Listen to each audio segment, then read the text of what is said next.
Hello and welcome to Inside Story. I'm Yondan Latu. This Sunday, Hong Kongers will be heading to the polls to vote in the Legco election. It's a historic vote that is expected to shape the city's political development for years to come. But while the pro-establishment camp appears united in its bid to win the most seats, political infighting has divided the Pan-Democrats and threatens to scuttle their chances of winning a majority in Legco. In the Kowloon West constituency, more than half of the nominated slates are Pan-Democrats. Will they be able to settle their scores and work together? And how will the pro-establishment camp be able to rally more support? 9 slates are contesting Legco's 5 geographical constituency seats in Kowloon West. While veterans fight for re-election, newcomers aim for their first victory. 絕對唔通過蔣麗芸，同埋我蔣麗芸本身呢，我呢就係九龍西出世啦。 On one side, pro-establishment politicians appear willing to work together. 我同阿 M 呢都好熟，我哋兩個一齊入咗立法會之後呢，將來會有好多嘅合作。 But Pan-Democrats seem to want to fight each other to the death. 叫民主黨收到，因為你20年呃咗我哋選票20年，你一事無成。而識民主黨位支持民主、理性、和平路線嘅，都可以集中條票係投我哋呢個團隊咯。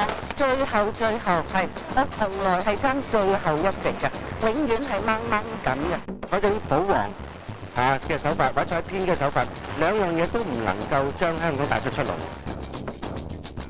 And the little-known candidates, what are they hoping for? 講真啦，即係反對巴爾拉男人就唔投我噶啦，咁就希望啲女性嘅票源咯。市民係咪想聽呢樣嘢咧？係咪淨係想睇 show 睇做戲咧？應該唔係嘅。為咗下一屆又好咩都好，咁最重要就希望讓選民認識自己。 Tam Kwok Kyu of the Association for Democracy and People's Livelihood, or ADPL, has been serving the Sham Shui Po community for 26 years.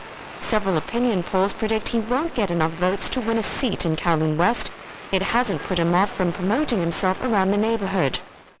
其實我已經話去到最前線從以往深水埗係走出深水埗，係嚟到九龍城，嚟到譬如好似而家呢一度勝利道或者其他九龍西一啲平時我相對係由一個支援角色去到一個前線角色。租金封頂嘅機制，亦都因為 The ADPL used to rely on ex-chairman Frederick Fung to win a Kowloon West seat. This year the party is plumped for Tam. It's a risky move despite the ADPL enjoying strong local support. 得唔得？Testing 1、2、3、4，各位市民大家好，我係3號民協嘅譚國橋。不過鏡頭應該係望邊點呢？ Tam lost in the last district council election, so the ADPL has splashed out, giving him a new image and even staging several mock television debates. 無論佢攻擊我或者我回應，同埋泛民裏邊特別可能入邊另一方面，大家知道即係嗰邊佢哋可能都會有啲好尖鋭嘅問題都唔定。The party asks volunteers to play opposition candidates like Wang Yuk-man of People Power and question Tam. Tam has been doing his homework. 你哋民協呢啲偽民主派嗰頭又話要取消功能組別，而家咧你又去支持呢個增加功能組別，你點樣對得住選民？你點樣同選民交代？毓民冇咁耐先啦，我諗大家都喺民主路上都係同路人，雖然大家嗰個嘅爭取手法可能唔相同。 但係我諗民協一路以往支持嘅就係我哋係民主民生，寸土必爭。你根本就喺度混水摸魚，你欺騙市民。呢個係毓民你嘅講法，我都聽過好耐㗎啦。唔係咁，佢睇過啲往績㗎嘛，即係喺個論壇裏邊，特別係呢啲電視論壇咧，每人得嗰3幾分鐘。咁你囉哩囉嗦咧，你就即係好難搞，同我辯論冇乜着數啦，係咪？咁但係我都係講開我自己要講嘅嘢啫。 Wang holds a public forum on Sundays at Sai Yung Choi Street in Mongkok, but instead of complaining about the government or opposition parties, he goes after other Democrats running in the election. 我哋亦都繼續，我哋成日話民建聯最無恥，而家多一個生輝，就係民主黨更無恥，係咪啊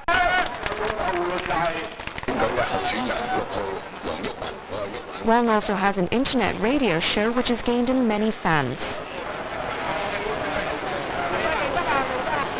都係贊成我哋啲理念啦，有好多係聽我節目啦，聽我網台啦，有啲係過去投票俾我㗎啦。有啲係睇唔慣而家嗰個即係啲保皇黨同埋即係啲民主黨嗰啲做法，好多乜都。我哋而家嘅支持度係比過去增加咗好多。The Democratic Party and ADPL opposed the 5-district referendum movement led by Wong in 2010 and supported the government's constitutional reform proposals. This made some radical Democrats think the two parties are deceiving Hong Kongers. Wong urges people not to vote for the Democratic Party. 有得揀就唔好揀佢啦，嗰陣時冇得揀，是但係白鴿嘅死鴿老鴿亂鴿瞓底係白鴿嘅都贏嘅，冇得揀啊嘛。Wong thinks his competitors, the ADPL's Tam and Wong Pik-wan of the DP, win because of habitual voters. 民協搞咗咁多年，搞咗咩出嚟咧？係咪？民主黨甚至區都唔落嘅，你而家出嚟選嗰個黃碧雲，九西冇人識佢嘅，大佬。我喺深水埗4年，係咪？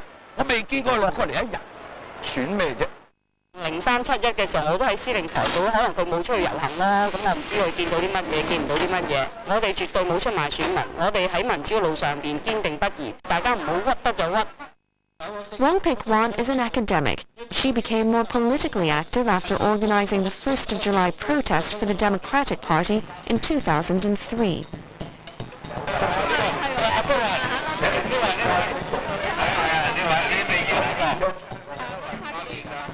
The DP lists veteran LegCo member Cho Man-kwong second on its slate.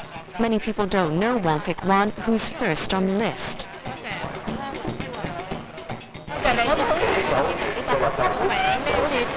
啲人想見到民主黨啲新面孔啊嘛，嚟做嚟做去都係嗰啲人。咁唔係我，咁你見到我唔係彈啦，話冇佢咁有朝氣嘛。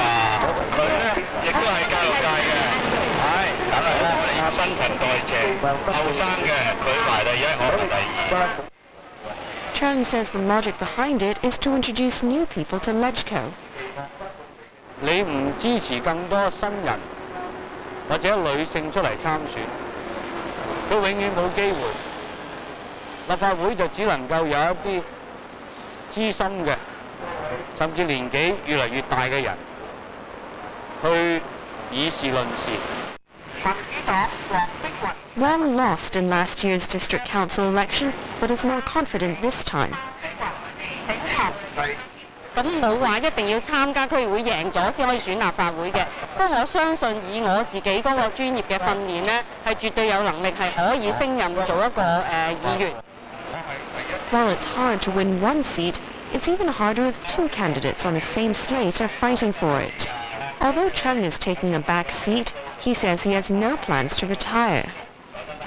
我渴望得到更多選民嘅票去支持我，都能夠力爭兩席。Some Pan Democrats have secret weapons to help them get votes.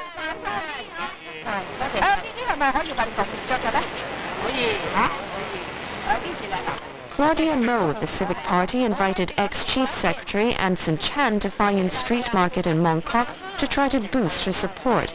Chan spent some of the time shopping. The Civic Party's network is weak in Kowloon West because it has no local district or legislative councillors, but Mo says she's not offering community services. 你如果話地區工作做咗好耐，我哋而家係選區唔係選區議會，我哋係選立法會。我哋要講要捍衛香港好基本嘅精神，我哋好基本嘅文化承傳。你唔係話我幫咗呢一個商販，我幫咗另一個嘅排檔，咁你就係快啲投票俾我。Anson Chan thinks this year's LegCo members will have a direct impact on Hong Kong's political development. She's asking people to vote for the Pan Democrats. 因為泛民係會推動民主，令我哋喺2017年、2020年咧係能夠達到真普選。Despite having similar ideologies, the Pan Democrats are anything but united. Several opinion polls show Mo will have a hard time winning a seat. 我從來係爭最後一席嘅，永遠係掹掹緊嘅，我真係好擔心咯。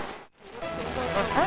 An ongoing court case of a foreign domestic helper seeking permanent residency in Hong Kong cost the Civic Party dearly in last year's district council election. Naturally, most competitors aren't letting people forget about it. She thinks the Civic Party needs to explain the issue to the public more clearly.